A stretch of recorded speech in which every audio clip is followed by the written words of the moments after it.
విధ్వంసం పాలనలో, విధానాల్లో, జనాల బతుకుల్లో 5 ఏళ్ల వైసీపీ పాలనలో కనిపించింది ఇదే. భవిష్యత్తు ఉందో లేదో తెలీదు. అసలు అలా ఆలోచించాలో లేదో అర్థం కాదు. భవిష్యత్తు లేనట్లుగా చుక్కాని లేని నావలా మారిన రాష్ట్రం, దిక్కుతోచని విధంగా మారిన జీవనం, జనాలను గాలి కొదిలేసి వాళ్ల బతుకును రోడ్డున పడేసి 5 ఏళ్లు అరాచక పాలన సాగించాడు జగన్.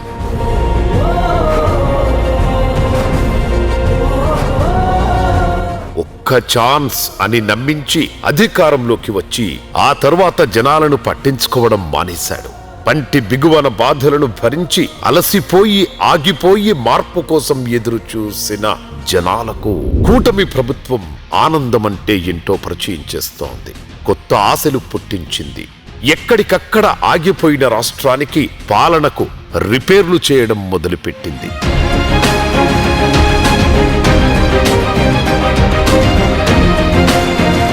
తాడేపల్లి ప్యాలెస్ లో ఆ పరదాల మధ్య రాజభోగాలతో జనం బాగోగులు పట్టించుకోకుండా, సమస్యలు వినకుండా రాజారెడ్డి రాజ్యాంగాన్ని నడిపించిన జగన్ తన పాలనలో చేసిన విధ్వంసం అంతా ఇంత కాదు. వ్యవస్థలు, విధానాలన్నీ అటకెక్కిన పరిస్థితి కనిపించింది. రోడ్ల సంగతి సరేసరి, మోకాలిలోతు గుంతలు, నరకానికి కేరఫ్ గా అనిపించే రేంజ్ దారులు. ట్రాన్స్పోర్ట్ కి ఇబ్బందిగా ఉందని ఎవరు ఆ రోడ్డుకి రాకపోయేటప్పటికి అభివృద్ధి అనేది ఆగిపోయింది. చాలా బాధలు పడ్డాం. పిల్లలు కానించి పెద్దవాళ్ళు కానించి చేనికి వెళ్దామన్నా బాధలే, గుంటలు నీళ్లు. జగన్ దౌర్భాగ్య పాలనకు ఆ 5 ఏళ్లు రోడ్లు ఆనవాళ్లుగా నిలిచాయి. ఆ రోడ్లపై నడుస్తూ, వాహనాలు నడిపిస్తూ ప్రమాదాలు జరిగినా, జనాల వెన్నుపూసలు కదిలి మంచాన పడినా పట్టించుకున్న పాపాన పోలేదు ఏనాడు. ఓ ప్రయాణం ఇంత ప్రమాదంగా ఉంటుందా, బతికి తిరిగి వస్తే చాలు అనేంత భయం పుట్టిస్తుందా అంటే జగన్ పాలనలో అలానే కనిపించాయి రోడ్లు. మోకాళ్ళు గుంతలు పడి బొళ్ళు ఎల్లాది కాని పరిస్థితి. బైక్ మీద వెళ్ళడానికి కూడా అవకాశం లేకుండా ఉన్న రోడ్లు. గుంటలో పడితే బండి పక్క పట్టమా, లేదా ఇంకో బండి వచ్చి తగలరా, ఏదో ఇబ్బందులు ఉండేవి. పాలన అంటే ఎలానో ఏంటో తెలియని చేతగాని జగన్ 5 ఏళ్లు వ్యవస్థను భ్రష్టు పట్టించాడు. ఇప్పుడు కూటమి ప్రభుత్వం వాటన్నింటికీ రిపేర్లు చేయడం మొదలుపెట్టింది. రహదారులంటే మనం నడిచే రోడ్లు మాత్రమే కాదు, ఆర్థిక వ్యవస్థను నడిపించే శక్తులు అని నమ్మే చంద్రబాబు ప్రభుత్వం అధికారంలోకి వచ్చిన క్షణం నుంచే రోడ్ల రిపేర్లకు నడుం బిగించింది.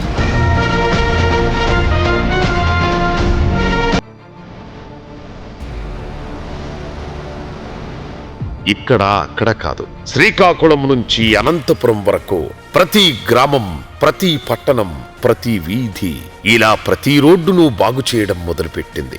ప్రగతిపూర్వక ప్రజాపాలన అంటే ఎలా ఉంటుందో, ఆ మార్పు రేంజ్ ఏంటో ఈ రోడ్లు చెప్పకనే చెబుతున్నాయి.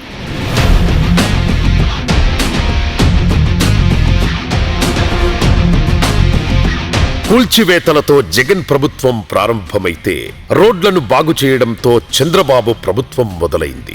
ఓవైపు వెంటాడుతున్న జగన్ చేసిన అప్పులు, మరోవైపు ఆర్థిక సమస్యలు. ఏదైనా సరే రోడ్ల నిర్మాణం ఆగేదే లేదు అని కంకణం కట్టుకొని మరీ ముందుకు సాగారు చంద్రబాబు. ఈరోజు ఈ రోడ్డు పడటం వల్ల మా ఊరికి చాలా ఉపయోగం. ఈ వర్క్ జరగడం చాలా సంతోషంగా ఉంది మాకు. కూటమి ప్రభుత్వం వచ్చినాక వర్క్ అది బాగా చేస్తున్నారండి.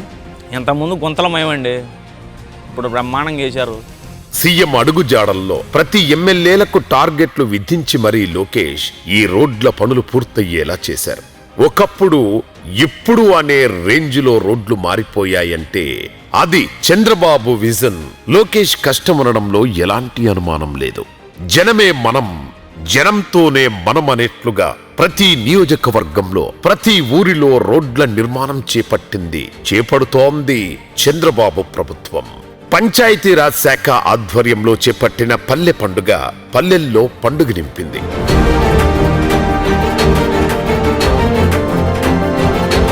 పంచాయతీరాజ్ శాఖ ఆధ్వర్యంలో 4,880 కోట్లకు పైగా వ్యయంతో మొత్తం 8,560 కిలోమీటర్లు కొత్త రోడ్లు వేయగా, R&B ఆధ్వర్యంలో 3,806 కోట్లతో 1,000 కిలోమీటర్ల రహదారులు నిర్మించారు.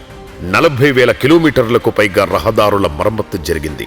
3,084 కోట్లతో 6,187 కిలోమీటర్ల సీసీ రోడ్లు, 1795 కోట్ల రూపాయలతో 2373 కిలోమీటర్ల బీటీ రోడ్లను నిర్మించింది చంద్రబాబు ప్రభుత్వం. 1000 కోట్లతో రోడ్లు మరమ్మతులు పెట్టాం, ఇంకొక 3000 కోట్లు ఇచ్చాం. ఇప్పుడిప్పుడే సాటిస్ఫాక్షన్ లెవెల్ పెరుగుతా ఉంది. ఒకప్పుడు పల్లె పండుగ 1.0 కార్యక్రమం కిందే సుమారు 4000 కిలోమీటర్ల మేర వివిధ రకాల రోడ్లు నిర్మించారు. ఇప్పుడు పల్లె పండుగ 2.0 ద్వారా మరో 8500 కిలోమీటర్లకు పైగా కొత్త రోడ్ల నిర్మాణానికి శ్రీకారం చుట్టారు. ఏ రోడ్డు మీదైనా పార్ట్ హోల్ గాని ఉంటే R&B రోడ్లలో ఉండకూడదు. ఉంటే ఆ కన్సర్న్ ఆఫీసర్స్ కూడా మీరు చూసుకోవాలి.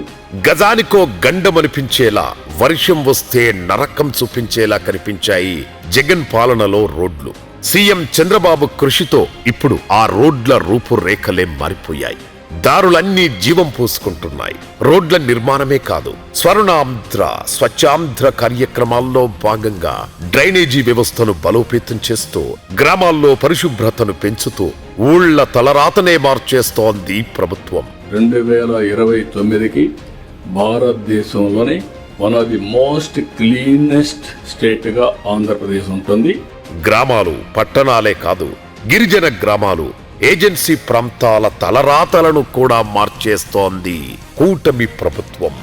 డోలీలు మాత్రమే శరణ్యమనుకున్న బతుకుల్లో రోడ్లు కొత్త సంతోషం నింపుతున్నాయి. ఏపీలో ప్రతి గ్రామానికి మంచి రోడ్లొచ్చాయి. వెలుగొచ్చింది, కళ వచ్చింది, పండుగ వచ్చింది. ప్రతి చోట ఇప్పుడు ఆనందాలు మాత్రమే కనిపిస్తున్నాయంటే అది చంద్రబాబు విజన్, కూటమి ప్రభుత్వం పనితనం.